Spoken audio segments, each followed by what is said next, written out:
الحمد للہ رب العالمین والصلاة والسلام علی سید المرسلین اما بعد فاعوذ باللہ من الشیطان الرجیم بسم اللہ الرحمن الرحیم الصلاة والسلام علیک یا رسول اللہ وعلی آلک واصحابک یا حبیب اللہ الصلاة والسلام علیک یا نبی اللہ وعلی آلک واصحابک یا نور اللہ۔ مدنی چینل کے ناظرین، سلسلہ لے کر حاضر ہوا ہوں دلچسپ مکالمہ۔ اس سے قبل کہ آج کے سوال اور جواب کی طرف میں بڑھوں، آئیے حسب معمول درود پاک کی فضیلت عرض کرتا ہوں۔ چنانچہ روایتوں میں آتا ہے کہ ایک دن حضرت سیدنا جبرائیل علیہ السلام دربار رسالت میں آپ صلی اللہ علیہ وآلہ وسلم میں حاضر ہوئے اور عرض کی، یا رسول اللہ صلی اللہ علیہ وآلہ وسلم، میں نے آج ایک عجیب و غریب واقعہ دیکھا۔ حضور پرنور صلی اللہ علیہ وبارک وسلم نے ارشاد فرمایا، جبرائیل وہ کیا واقعہ ہے؟ سیدنا جبریل نے عرض کی، یا رسول اللہ صلی اللہ علیہ وبارک وسلم، مجھے کوہ قاف جانے کا اتفاق ہوا اور وہاں میں نے آہو فغاں رونے اور چلانے کی آوازیں سنی۔ جدھر سے آوازیں آ رہی تھی میں ادھر کو گیا تو مجھے ایک فرشتہ دکھائی دیا جس کو میں نے اس سے پہلے آسمان پر دیکھا تھا، جو کہ اس وقت بڑے اعزاز و اکرام میں رہتا تھا اور ایک نورانی تخت پر بیٹھتا تھا۔ 70,000 فرشتے اس کے گرد کھڑے رہا کرتے تھے۔ وہ فرشتہ سانس لیتا تھا تو اللہ پاک اس کی سانس کے بدلے ایک فرشتہ پیدا کرتا تھا، لیکن آج میں نے اس کی جو کوہ کاف میں حالت دیکھی ہے، یہ بڑا سرگرداں و پریشان اور آہو زاری کنندہ میں نے اسے پایا ہے۔ میں نے اس سے پوچھا، کیا حال ہے اور یہ کیا ہو گیا؟ اس نے بتایا، اے سردار، معراج کی رات جب میں اپنے نورانی تخت پر بیٹھا تھا، میرے قریب سے اللہ پاک کے حبیب نبی اکرم نور مجسم رحمت عالم شاہ بنی آدم صلی اللہ علیہ وبارک وسلم گزرے تو میں نے حضور پرنور صلی اللہ علیہ وبارک وسلم کی تعظیم و تکریم کی پرواہ نہ کی۔ اللہ پاک کو میرا یہ انداز، میرا یہ طریقہ، میری یہ گستاخی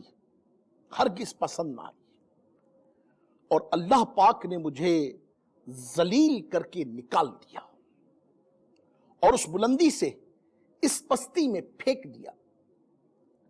پھر اس نے کہا، اے جبرائیل، اللہ پاک کے دربار میں میری سفارش کر دو کہ اللہ پاک میری اس غلطی کو معاف فرما دے اور مجھے پھر بحال کر دے۔ یا رسول اللہ صلی اللہ علیہ وبارک وسلم، میں نے اللہ پاک کے دربار بے نیاز میں نہایت عاجزی کے ساتھ اس کے لیے معافی کی درخواست کی۔ دربار الہی سے ارشاد ہوا، اے جبرائیل، اس فرشتے کو بتا دو کہ اگر وہ معافی چاہتا ہے تو نبی پاک صاحب لولاک سیاہ افلاک فخر موجودات سید سادات صلی اللہ تعالی علیہ وآلہ وسلم پر درود پاک پڑھے۔ یا رسول اللہ صلی اللہ علیہ وبارک وسلم، جب میں نے اس فرشتے کو فرمان الہی سنایا تو وہ سنتے ہی آقائے دو عالم صلی اللہ علیہ وسلم کی ذات بابرکات پر درود شریف پڑھنے میں مشغول ہو گیا اور پھر میرے دیکھتے ہی دیکھتے اس کے بالوں پر نکلنا شروع ہوئے اور پھر وہ اس ذلت و پستی سے اڑ کر آسمان کی بلندیوں پر جا پہنچا اور اپنی مسند پر براجمان ہو گیا۔ صلو علی الحبیب صلی اللہ تعالی علی محمد وعلی آلہ وصحبہ وبارک وسلم۔ مدنی چینل کی ناظرین، ملاحظہ فرمایا آپ نے، انسان تو انسان اللہ تبارک و تعالی کی پاکیزہ مخلوق، معصوم مخلوق فرشتے بھی درود پاک کی کیسی برکات پاتے ہیں۔ اور سچی بات یہ ہے کہ اس واقعے میں بہت کچھ سیکھنے کا ہے۔ لمحے بھر کے کروڑویں حصے کے برابر بھی اگر قلب میں رحمت عالم نور مجسم شاہ آدم و بنی آدم صلی اللہ تعالی علیہ وسلم کی ذات بابرکات کے تعلق سے اگر ادب کے منافی کوئی کام، کوئی سوچ، کوئی فہم، کوئی صورت، کوئی کیفیت، کوئی اشارہ، کوئی کنایہ بھی اگر خدا نہ خواستہ کسی نے اختیار کیا تو اسے سمجھ لینا چاہیے کہ یہ بڑی بارگاہ ہے، اور بعد از خدا بزرگ تو ہی قصہ مختصر۔ تو اللہ کرے کہ ہمیں ادب نصیب ہو، ہمیں تعظیم مصطفیٰ نصیب ہو، ہمیں اکرام مصطفیٰ نصیب ہو، ہمیں محبت مصطفیٰ صلی اللہ علیہ وبارک وسلم نصیب ہو، ہمیں ذکر مصطفیٰ صلی اللہ علیہ وبارک وسلم نصیب ہو، اور درود پاک پڑھنے کی، درود پاک کی کثرت کرنے کی، با ادب با وضو درود پاک پڑھتے رہنے کی اللہ تبارک و تعالی عز و جل ہم سب کو توفیق عطا فرمائے۔ ایک مرتبہ محبت کے ساتھ درود پاک پڑھیے۔ اللہم صلی علی سیدنا و مولانا محمد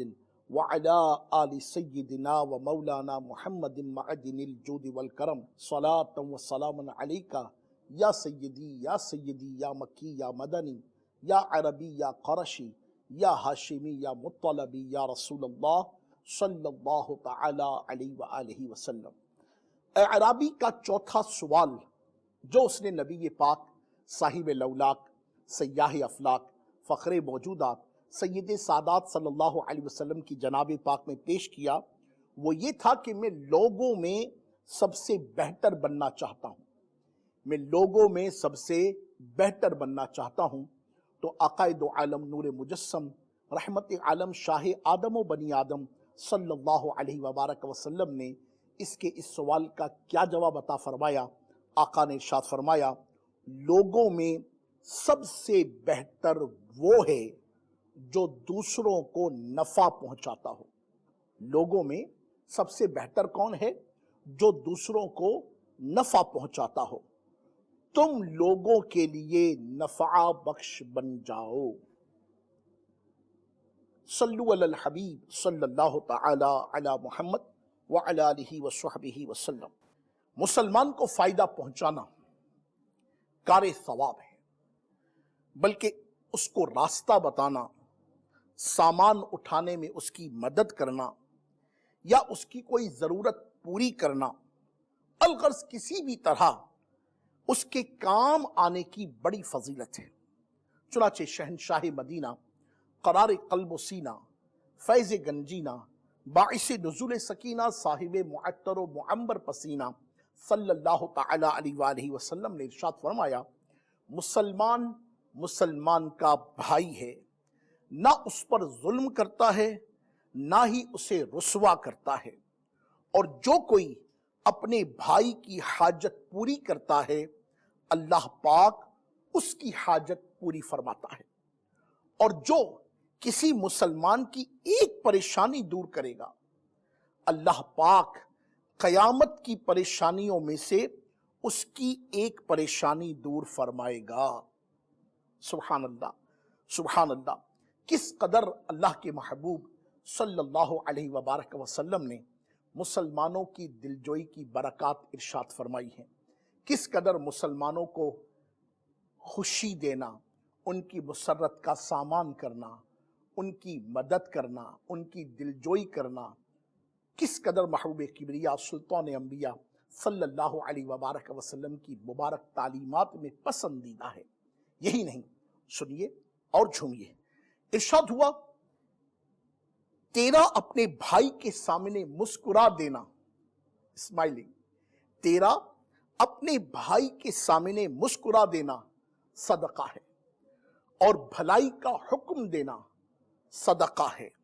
اور برائی سے روک دینا صدقہ ہے، اور کسی بھٹکے ہوئے کو راستہ بتانا صدقہ ہے، اور تیرا کسی کمزور نگاہ والے شخص کی مدد کر دینا تیرے لیے صدقہ ہے، اور تیرا راستے سے پتھر، کانٹا، ہڈی ہٹا دینا تیرے لیے صدقہ ہے، اور تیرا اپنے ڈول سے اپنے بھائی کے ڈول میں پانی ڈال دینا تیرے لیے صدقہ ہے۔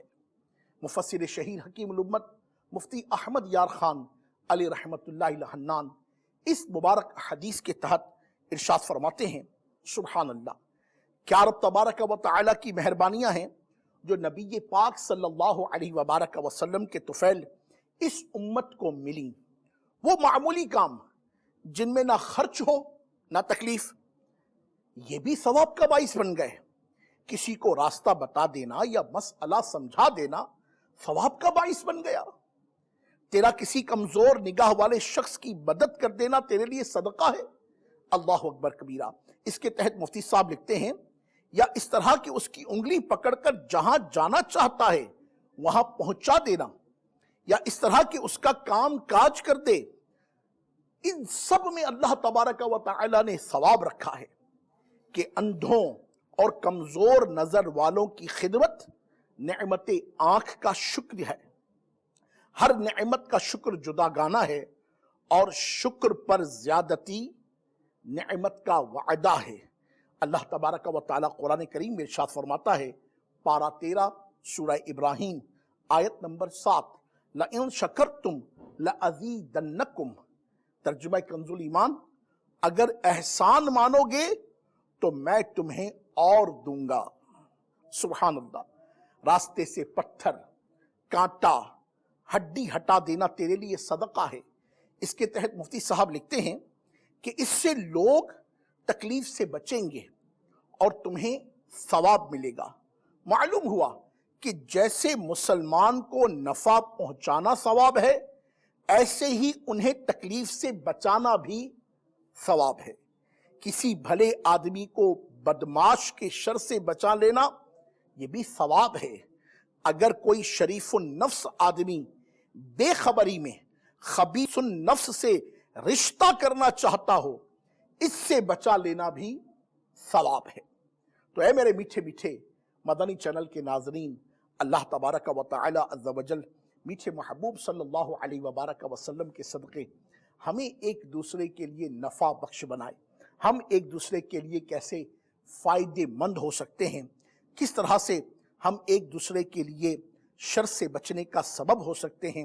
اور اپنے بھائیوں کی حاجتیں پوری کر سکتے ہیں۔ اور یقین مانیے بہت آسان ہے ان کاموں کو سر انجام دینا، اگر ہم تھوڑی سی کوشش کر لیں تو، تھوڑی سی اپنی ذہن سازی کر لیں تو، تھوڑی سی اپنے اندر مثبت سوچ لے کر آئیں تو خدا کی قسم اللہ تبارک و تعالیٰ کی مبارک جناب سے نبی پاک صلی اللہ علیہ وبارک وسلم کے طفیل ثواب کا ڈھیروں ڈھیر خزانہ ہمارے ہاتھ آئے گا۔ اور پھر ایک اور بات بھی تو ہے نا، ایک معاشرتی پہلو، ذرا اس طرف بھی توجہ کیجئے کہ اگر یہ کام واقعی ہر عاشق رسول، ہر مسلمان کرنا شروع کر دیتا ہے تو آپ بتائیے کہ میرے معاشرے کی صورت کیسی ہوگی، میرے معاشرے کی کیفیت کیسے ہوگی، جہاں ہر کوئی ایک دوسرے کی مدد کرنے والا ہوگا، جہاں ہر کوئی ایک دوسرے کا غم گسار ہوگا، جہاں ہر کوئی ایک دوسرے کی حاجت پوری کرنے والا ہوگا، یہاں ہر کوئی بھوکے کو کھانا کھلانے والا ہوگا، پیاسے کو پانی پلانے والا ہوگا، کپڑے پہنانے والا ہوگا، کمزور کی مدد کرنے والا ہوگا۔ مجھے بتائیے وہ معاشرہ کیسا آئیڈیل معاشرہ ہوگا۔ مگر بدقسمتی سے آج میرے معاشرے کی صورتحال بڑی دگرگوں ہے۔ باتیں تو بہت چھوٹی چھوٹی سی ہیں جنہیں اختیار کر کے الحمدللہ رب العالمین بہت کچھ نیکیوں کا انبار کمانا آسان ہے، مگر افسوس ہم ان چھوٹی چھوٹی باتوں کو ترک کر کے نہ جانے کون سی وہ صورت اختیار کرتے ہیں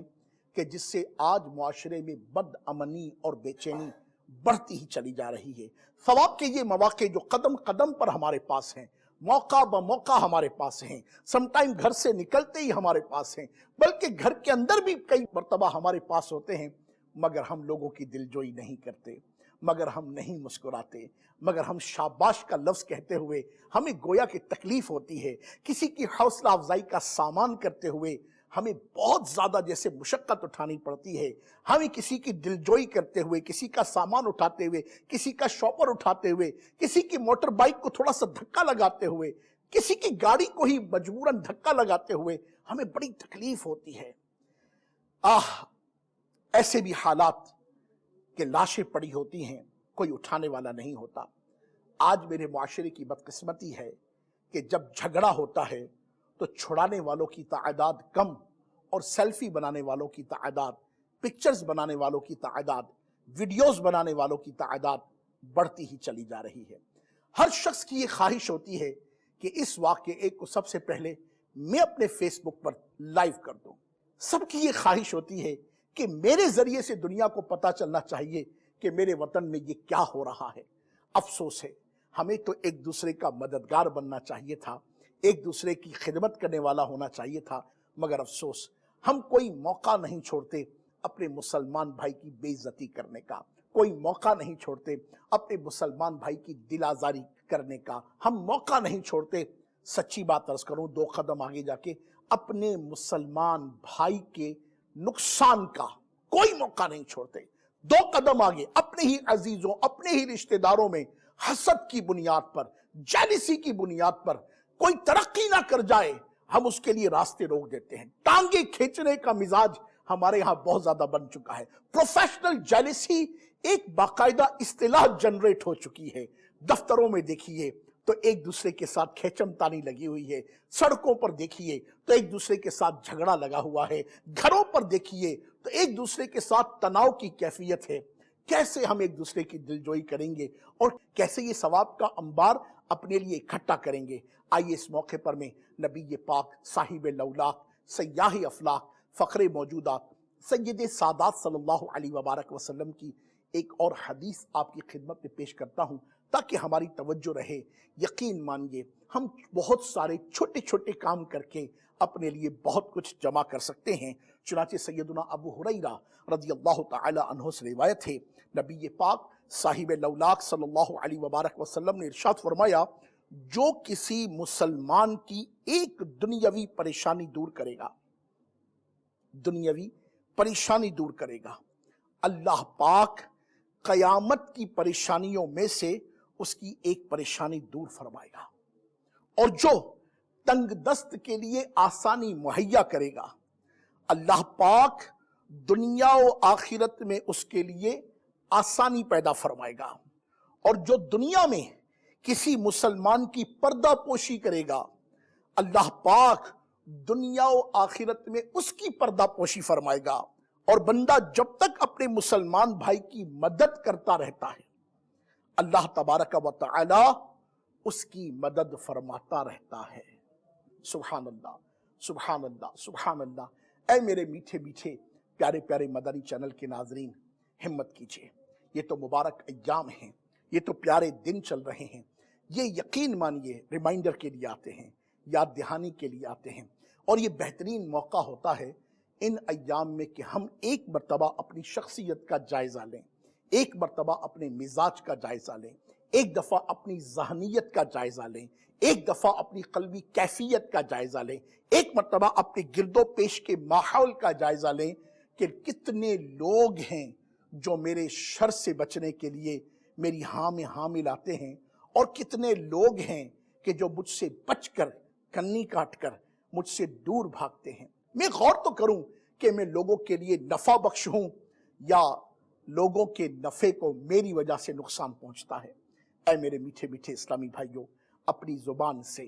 اپنے ہاتھ سے کسی مسلمان کو نقصان پہنچا دینا یہ تو مومن کی شان ہی نہیں۔ رسول پاک صاحب لولاک سیاح افلاق علیہ الصلوۃ والسلام نے ارشاد فرمایا، مسلمان وہ ہے کہ جس کے ہاتھ اور زبان سے کسی مسلمان کو تکلیف نہ پہنچے، مگر کیا میری وجہ سے، میری زبان کی وجہ سے، میرے بول کی وجہ سے، میرے قول کی وجہ سے، میری گفتار کی وجہ سے، میری ڈانٹ ڈپٹ کی وجہ سے، میرے جھاڑ کی وجہ سے، میری بدمزاجی کی وجہ سے، میری بد اخلاقی کی وجہ سے، میری بد کلامی کی وجہ سے خود میرے گھر میں کیا حالت ہے، میرے بچوں کی امی بیچاری اس کا کیا حال ہے، میرے بیٹوں اور بیٹیوں کا کیا حال ہے، میرے آس پڑوس والوں کا کیا حال ہے، میرے خاندان والے میرے شر سے بچنے کے لیے خاموش بیٹھتے ہیں، جیسا کہہ دیں گے حضرت ویسے مان لیا جائے گا، یہ بقولے کی ترکیب بناتے ہیں۔ اللہ تعالیٰ رحمت کی نظر کرے، آگے بڑھیے۔ یہ دن ہیں اپنی اصلاح کرنے کے، یہ دن ہیں اپنے آپ کو منفی رویوں سے نکال کر مثبت رویوں کی ٹریک پر ڈالنے کے، یہ دن ہیں اپنے آپ کو جہنم سے بچا کر جنت کی راہ پر لے کر چلنے کے، یہ دن ہیں مسلمانوں کے لیے غمی اور تکلیف کا باعث بننے کی بجائے ان کے لیے نفع بخش صورت بننے کا، ان کے لیے نفع بخش صورتیں بنانے کا، ان کے لیے اللہ تبارک و تعالی اور اس کے حبیب کریم صلی اللہ علیہ وبارک وسلم کی پاکیزہ جناب سے خود بھی اور ان کے لیے بھی جنت کمانے کا۔ لہٰذا کیا خیال ہے، نیت کرنا لی جائے کہ انشاءاللہ عز و جل اب سے اپنی زبان سے، اپنے ہاتھ سے، اپنی آنکھ سے، اپنے اشارہ ابرو سے کسی بھی مسلمان کو تکلیف نہیں پہنچاؤں گا، سب کے لیے نفع بخش بننے کی صورت بناؤں گا۔ جہاں میری جائز سفارش کے ذریعے کسی مسلمان کا کام ہوتا ہوگا، ارے دو بول بولنے میں میرا کیا جاتا ہے یار، اس دو بول بولنے کی وجہ سے کسی مسلمان کا کام ہو جائے گا، کسی مسلمان کی نوکری لگ جائے گی، کسی مسلمان کا روزگار لگ جائے گا، کسی مسلمان کو بڑے نقصان سے بچنے کا سامان ہو جائے گا، کسی مسلمان کی دل جوئی کی ترکیب بن جائے گی۔ آپ کا کیا گیا، مگر آپ کی تھوڑی سی کیفیت نے، تھوڑی سی کوشش نے الحمدللہ رب العالمین نہ جانے کتنوں کے دل میں آپ کی محبت پیدا کی۔ تو کیا خیال ہے، نیت کرتے ہیں انشاءاللہ عز و جل کہ آج سے ہم لوگوں کے لیے انشاءاللہ نفع بخش بنیں گے، نیت کرتے ہیں انشاءاللہ، کہہ دیجئے انشاءاللہ عز و جل۔ اسی طرح اسلامی بہنیں بھی، جی ہاں جناب، اسلامی بہنوں کی زبان بھی ایک بہت بڑی تعداد ہے کہ جن کی زبان کی وجہ سے نہ تو ان کے بچے محفوظ رہتے ہیں، نہ ان کا سسرال محفوظ رہتا ہے، نہ ان کا میکہ محفوظ رہتا ہے، اور پڑوس کی تو پوچھئے ہی نہ، پورے محلے کو پتہ چلتا ہے کہ آج بی بی صاحبہ پھر ایک مرتبہ اوچ پر ہے۔ نہ کیجئے ایسا، ہماری وجہ سے کسی مسلمان بہن کو تکلیف پہنچے، کسی اللہ کی بندی کو تکلیف پہنچے، کسی سیدہ زہرا کی کنیز کو تکلیف پہنچے، یہ درست نہیں ہے۔ نیت کر لیجئے آپ بھی انشاءاللہ عز و جل اپنے گھر والوں کے لیے، اپنے میکے والوں کے لیے، اپنے سسرال والوں کے لیے، اپنے آس پڑوس کے لیے، اپنے عزیزوں کے لیے، اپنے رشتہ داروں کے لیے نفع بخش صورت اختیار کریں گی، اور میری ذات سے شر نہ پہنچے، میری وجہ سے کسی کو تکلیف نہ پہنچے، میری وجہ سے کوئی ڈرے نہیں، سہمے نہیں، کانپے نہیں، میری وجہ سے کسی کا دل ٹوٹے نہیں، یہ صورت اختیار کریں گے انشاءاللہ۔ آپ بھی کہہ دیجئے انشاءاللہ عز و جل، صلو علی الحبیب صلی اللہ تعالی علی محمد وعلی آلہ وصحبہ وبارک وسلم۔ میں احادیث کریمہ کی روشنی میں آپ کی خدمت میں مسلمانوں کو خوشی پہنچانے، مسلمانوں کی حاجتیں پوری کرنے، مسلمانوں کے دلوں میں خوشی داخل کرنے کے تعلق سے کچھ انشاءاللہ مدنی پھول پیش کرتا ہوں کہ سیدنا عبداللہ بن عمر رضی اللہ تعالیٰ عنہ، آپ سے روایت ہے کہ نور کے پیکر، تمام نبیوں کے سرور، دو جہاں کے تاجور، سلطان بحر و بر، سیدہ آمینہ رضی اللہ عنہا کے عظیم ترین پسر صلی اللہ علیہ وسلم نے فرمایا، اللہ پاک کی مخلوق میں سے چند لوگ ایسے ہیں جنہیں اس نے لوگوں کی حاجت روائی کے لیے پیدا کیا ہے۔ اے کاش، اے کاش، اے کاش میں بھی غور کروں اور آپ بھی غور کریں، ہم مسلمانوں کی حاجت روائی کرنے والے بن جائیں۔ ہم ہمیشہ حاجت مندوں کی صفوں میں کھڑے ہوتے ہیں، ارے کبھی تو حاجت روائی کرنے والے بن جائیے بھائی۔ آقا فرماتے ہیں اللہ پاک کی مخلوق میں سے چند لوگ ایسے ہیں جنہیں اس نے لوگوں کی حاجت روائی کے لیے پیدا کیا ہے، لوگ اپنی حاجتوں میں ان کی طرف فریاد کرتے ہیں، بے شک وہی لوگ عذاب سے امن والے ہیں۔ سبحان اللہ، سبحان اللہ۔ اب دیکھیے تو صحیح، غور تو کیجئے ذرا، میں اپنے خاندان والوں کے کس کس کام آ سکتا ہوں، میرا منصب، میرا ڈیزگنیشن، میرا اسٹیٹس، معاشرے میں میرا مقام، میرا مرتبہ، میرا درجہ، میرے اسلامی بھائیوں کے لیے کیا کیا نفع کی صورتیں بنا سکتا ہے، میں اپنے بھائیوں کے کس کس کام آ سکتا ہوں۔ یقیناً یہاں اس سے مراد ناجائز صورتیں نہیں ہیں، اس سے مراد میرٹ کا خون نہیں ہے، اس سے مراد جناب والا اپنی چلانا نہیں ہے، بلکہ جو جائز ترکیبیں ہیں ان کو اختیار کرنا۔ انڈرسٹوڈ ہے کہ یہاں جو بھی کلام ہوگا اور میرا ہی نہیں الحمدللہ مدنی چینل پر آنے والا جتنا بھی کانٹینٹ ہے، جتنا بھی مواد ہے، جتنے بھی سلسلے ہیں، یقیناً یہ سب کے سب اکارڈنگ ٹو شریعہ ہے کہ شریعت مطہرہ کے تقاضوں کو پورا رکھ کر ہی ہمیں یہ ترکیب بنانی ہے۔ تو یقیناً جو بھی بات میں عرض کروں گا آپ کی خدمت میں، وہ بھی آپ سمجھتے ہیں کہ اس کا مطلب ناجائز سفارشیں نہیں ہیں، کسی کے حق کو چھوڑ کر اپنی ترکیب بنانا نہیں ہے، کسی کا حق مار کر اپنا حق جتانا یہ ترکیب نہیں ہے، بلکہ شریعت مطہرہ کے تقاضوں کو مد نظر رکھ کر جہاں جیسی جو سفارش، جہاں جس کا جیسا کام، جہاں جیسی جس کی مدد کرنا الحمدللہ شریعت نے ہمارے لیے محمود ٹھہرایا ہے، ہم نے وہی ترکیب بنانی ہے۔ ٹھیک ہے نا؟ نیت کرتے ہیں انشاءاللہ۔ انشاءاللہ آگے بڑھیے، ایک اور حدیث پاک آپ کی خدمت میں عرض کرتا ہوں۔ رسول اللہ صلی اللہ علیہ وبارک وسلم نے فرمایا، قیامت کے دن لوگوں کو صفوں میں کھڑا کیا جائے گا، پھر جب اہل جنت وہاں سے گزریں گے تو ان میں سے ایک شخص ایک جہنمی کے پاس سے گزرے گا، تو وہ جہنمی کہے گا، اے فلاں، کیا تجھے وہ دن یاد نہیں جب تو نے مجھ سے پانی مانگا تھا اور میں نے تجھے ایک گھونٹ پانی پلا دیا تھا؟ پھر وہ اس شخص کے لیے شفاعت کرے گا، پھر اس شخص کا گزر دوسرے جہنمی کے قریب سے ہوگا تو وہ اس سے کہے گا، کیا تجھے وہ دن یاد نہیں کہ جب میں نے تجھے وضو کے لیے پانی دیا تھا؟ تو وہ بھی اس کے لیے شفاعت کرے گا، پھر اس کا گزر تیسرے شخص کے قریب سے ہوگا تو وہ اس سے کہے گا، اے فلاں، کیا تجھے وہ دن یاد نہیں جب تو نے مجھے فلاں کی حاجت روائی کے لیے بھیجا تھا تو میں تیری وجہ سے چلا گیا تھا؟ تو وہ اس کی بھی شفاعت کرے گا۔ سبحان اللہ، سبحان اللہ، سبحان اللہ۔ یوں تو سبھی کی مدد کرنی ہے، ہر عاشق رسول کی مدد کرنی ہے، ہر کمزور کی مدد کرنی ہے، ہر توانا کی مدد کرنی ہے، ہر حاجت مند کی مدد کرنی ہے، مگر یہاں پر بالخصوص اسپیشلی ان لوگوں کو ایڈریس کیا جا رہا ہے جو نیکوں کے مددگار ہیں، جو انہیں نیکیاں کرنے میں مدد دیتے ہیں، جو اللہ والوں کی صحبت اختیار کرتے ہیں، اللہ والوں کے پاس بیٹھتے ہیں، اللہ والوں کی کمپنی جوائن کرتے ہیں، اور اللہ والوں کی خدمت کرنا، اللہ والوں کو کھلانا پلانا الحمدللہ رب العالمین یہ اپنے لیے شرف سمجھتے ہیں۔ تو خوش نصیب ہے وہ اسلامی بھائی جو جامعۃ المدینہ کے طلباء، جامعۃ المدینہ کے اساتذہ، علماء کرام، ائمہ کرام، مؤذنین کرام، مساجد کے خدمت گزار الحمدللہ رب العالمین ان کی مدد کرتے ہیں، ان کی خیر خواہی کرتے ہیں، ان کی دلجوئی کرتے ہیں۔ اچھا یہ بھی ایک بات عرض کرتا چلوں کہ جب یہ ساری باتیں ہو رہی ہیں تو کسی کے ذہن میں یہ وسوسہ پیدا نہ ہو جائے کہ یار یہ صرف مالی مدد کی بات کرتا، نہ، مورلی ہیلپ بھی تو کوئی شے ہوتی ہے، اخلاقی مدد بھی تو کوئی شے ہوتی ہے، اور سچی عرض کروں آپ کی خدمت میں اخلاقی مدد بہت بڑی شے ہوتی ہے۔ جی ہاں، ابھی کسی کو وضو کا پانی گرم کر دینا، کسی کو جناب والا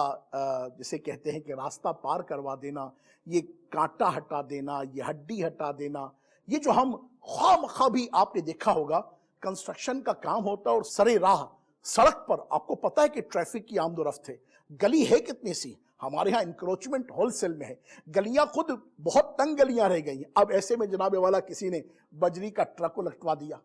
مجھے آپ بتائیے کیسے قوم گزرے گی، کیا حالت ہوگی لوگوں کی، اور ہوتی آپ کے سامنے، پہلے ہی سڑکوں کا حال کیا ہے، اور اس کے بعد پھر جناب والا وہیں پر آپ نے بجری کا ٹرک الٹوا دیا، وہیں پر پتھروں کا ٹرک الٹوا دیا، وہیں پر سیمنٹ کی بوریاں رکھ دی گئیں، وہیں پر جناب والا سرے راہ کام ہو رہا ہے۔ مجھے بتائیے مسلمانوں کو، پڑوسیوں کو کتنی تکلیف ہوگی۔ ابھی دیکھیں رمضان کریم کی راتیں ہیں تو نوجوان ہمارے اپنا حق سمجھتے ہیں کہ سڑکوں پر ہم ٹورنامنٹ کریں گے، وہ کرکٹ کے جناب والا میچ کھیلنا شروع کر دیتے ہیں، پوری رات ہلا گلا مچا رہتا ہے، بڑی بڑی لائٹیں، اس ملک میں کہ جہاں لوڈ شیڈنگ کی کثرت ہے وہاں سٹریٹ لائٹیں وہ بھی کثرت کے ساتھ لگ جاتی ہیں، اور پھر ساری رات کا ہلا گلا، اور آپ کے سامنے ہے کہ کیا صورت پیدا ہوتی ہے، اور اسی محلے میں شیر خوار بچے بھی ہیں، معمر خواتین بھی ہیں، اور وہ خواتین کے جو بیچاری سب سے پہلے اٹھتی ہیں، سب کے بعد سوتی ہیں، آپ تو جناب والا سحری کرنے کے لیے سب سے آخر میں آنکھیں ملتے ہوئے دسترخوان پر پہنچ جاتے ہیں یا ڈائننگ ٹیبل پر پہنچ جاتے ہیں، مگر وہ بیچاری سب سے پہلے اٹھتی ہے، اور سب کے بعد وہ سوتی ہے تو مجھے بتائیے کہ ان کو تکلیف نہیں پہنچتی؟ اور کتنے ہی افراد ہیں سڑکوں پر شور برپا کر کے ہم ان کی تکلیف کا سامان کرتے ہیں۔ تو نفع بخش بننے کے لیے ان چیزوں کو ترک کرنا ضروری ہے۔ امید ہے انشاءاللہ عز و جل ان ترکیبوں کو اختیار کر کے اپنے لیے بھی اور دوسرے مسلمانوں کے لیے بھی نفع کی صورتیں بنائیں گے۔ صلو علی الحبیب صلی اللہ تعالی علی محمد وعلی آلہ وصحبہ وبارک وسلم۔